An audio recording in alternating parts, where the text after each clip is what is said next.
नमस्कार। Please entertainment YouTube channel हेरेर बस्नुहुने सम्पूर्णमा धेरै धेरै नमस्कार, स्वागत। आज हामी फ्यामिली चाहिँ यो राधाकृष्ण मन्दिर घुम्न जाँदैछौँ। यो मेरो भदै हो, अनि दादा भाउजू अनि त्यसपछि सबै सपरिवार हामी चाहिँ राधाकृष्ण मन्दिर बुढा नीलकण्ठमा छौँ र बाँकी के हुन्छ टकटक हामी देखाउँदै जान्छौँ। के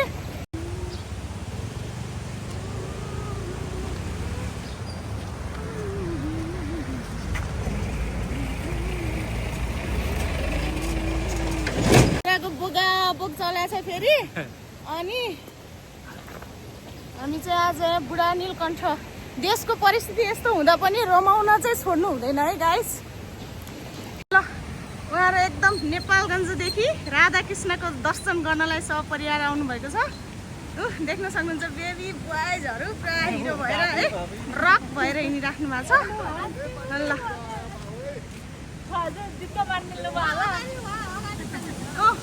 कोही चाहिँ अगाडि आएर पुरा वेटिङमा हुनुहुन्छ है, उहाँ हिरोहरू। उहाँहरूको चाहिँ पुरा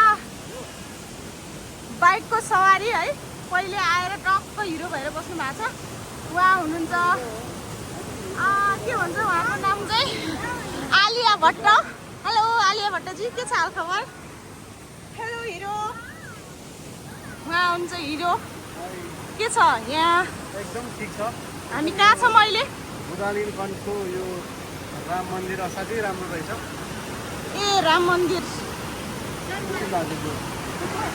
यहाँ वाटर फलिङ हेर्न सक्नुहुन्छ है गाइस, वाटर फलिङ। वाउ, यस्तो घुम्ने भनेको यस्तो ठाउँमा हो क्या।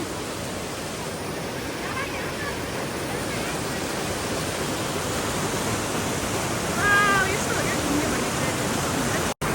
खोलामा भिर पाखामा लेकमा जन्मिएको मान्छेलाई यस्तो लाग्दो रहेछ सधैँ यिनी हरियाली वन जङ्गल अनि खोलाको केही समय रमाउन मन लाग्दो रहेछ गाइस है।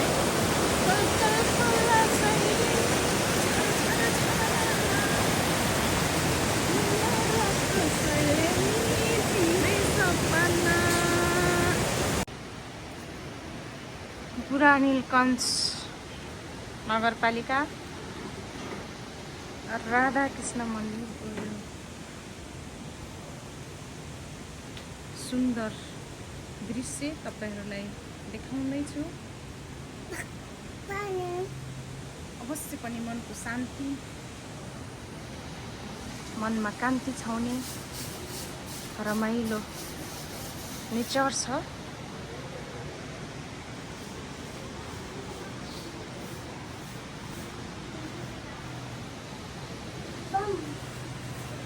लेकमा कुहिरो अनि जङ्गल, काठमाडौँमा पनि यति राम्रो दृश्य बिहान बिहानै देख्न पाउँदा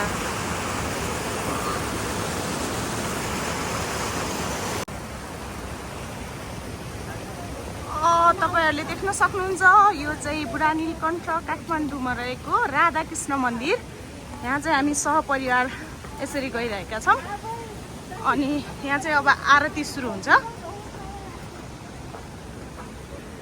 ए मेरो दादा भदै भाउजू भदैनीहरू है। ए मेरो कृष्णजी हेर्नुहोस् है यहाँ, मेरो कृष्णजी। हामी चाहिँ अब आरती भित्र छिर्दैछौँ है।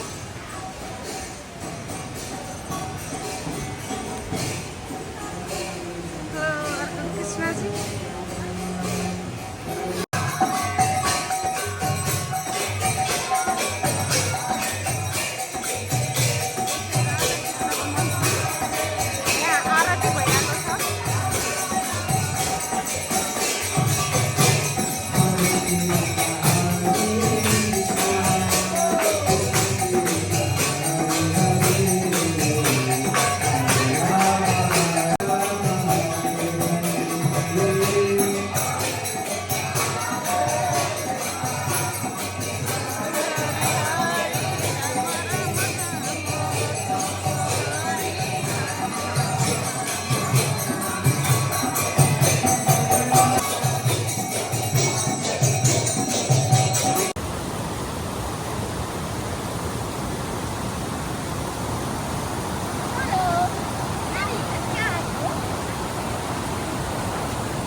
सक्छ